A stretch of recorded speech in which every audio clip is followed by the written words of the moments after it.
Alright, welcome back to my YouTube channel. I'm Andy's Vlog. Ito, malaki ang problema ni Inday Sara. Ang kanyang mga ari-arian ay kukunin pansamantala ng gobyerno. Ang kanyang pasaporte ay kakansilain para hindi makatakas. At syempre, itong kanyang kinakaharap na mga kaso ay namumroblema siya. Nako, matindi ito mga kaibigan. Kapag may pagkakataon po kayo, inaanyayahan kong panoorin, pakinggan ang ibabagi ko po sa inyo.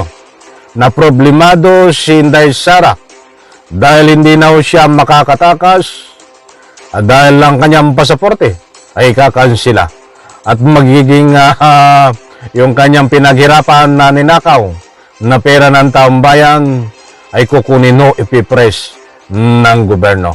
Ito po, wag na nating patagalin at samahan niyo po akong pakinggan, panoorin at nang sa ganun lubos po nating maunawaan. Heto, nako.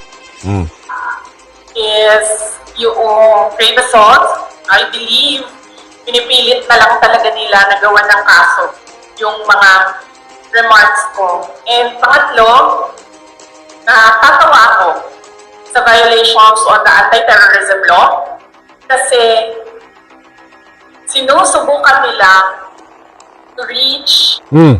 Madami yung sinasabi dito ni Inday Sara.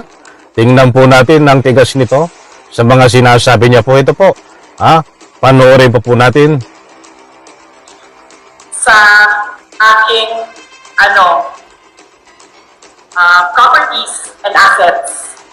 Kasi itong violation ng anti-terrorism law, ginawa nila ito kay Congressman Arnie Teves. So they have a playbook on what you do to a person na kakasuhan mo ng anti-terrorism law. So ano ba yun? Ano ba gusto nilang gawin? Kaya sila nag-file or nag-charge. Wala, magiging terorista ka. Inday Sara, ikaw may sabi. Ay marami yung nalalaman ito. May kakaso sa kanya ayon sa kanyang mga sinasabi ho. Yan ay naganap na press conference ho.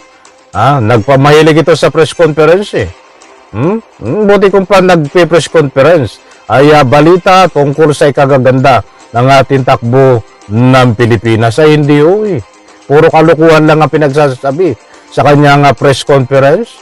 Ay pira ng taong bayan ang ginagastos dito sa kanyang press conference show.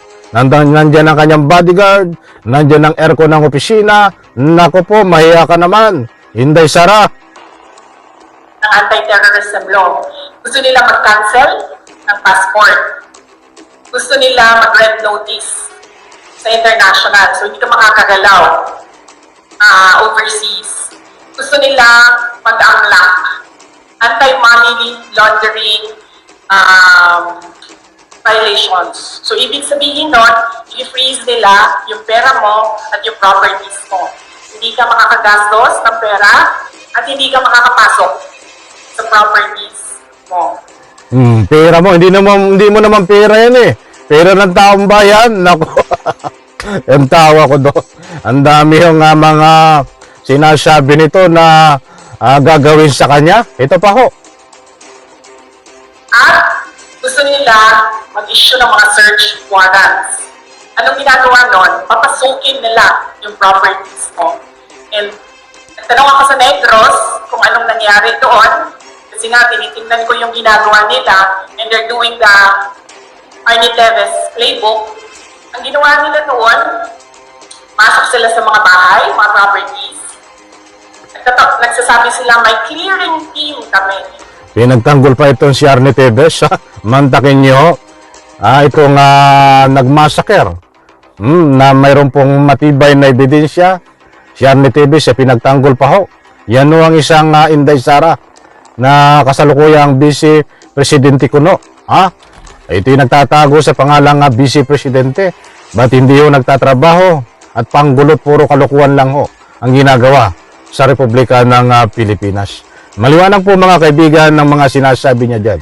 Siya ho ang may sabi ng mga sinasabi niya na ikakansel ang kanyang pasaporte, para hindi siya makatakas at kukunin ang kanyang mga ari-arian, ipipresh, at siyempre magiging isang terorista siya, i-declare siya.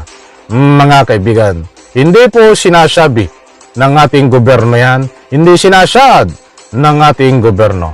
Siya lang po ang may sabi ayon sa kanyang press conference. But anyway, always remember, kapag ito ho ay pasok sa elemento ng pagiging terorista at pasok para i-press ang kanyang asset, wala ho tayong magagawa. Yan ang sinasaad ho ng batas, mga kaibigan. But sa ngayon po, hintayin natin ang aksyon ng kinaukulan. Hindi ko po pinapangunahan. Bagamat nasabi na ni Inday Sara itong pagkansila ng pasaporte at i-press, kunin pansamantala ang kanyang ari-arian pera sa bangko. Kung mangyari man ho yan, ay may batayan po. But ang gusto ko pong manggaling ay mismo sa kinaukulan para nang sa ganun po. Sa patas na tungo ho sa katotohanan, hindi po marites. Mga mahal kong taga-subaybay. Alright, ito po ang aking second YouTube channel. Kung pwede lang po ay sa latunan nakasubscribe doon sa aking main YouTube channel, pakisuportahan din po natin ito. May second YouTube channel, Andy's Vlog. Mga kaibigan, muli po, maraming salamat. Pagpalain po tayo lahat. Bye-bye. Palakpakan, sabay-sabay po natin i-like ang video na ito kung nagustuhan niyo po.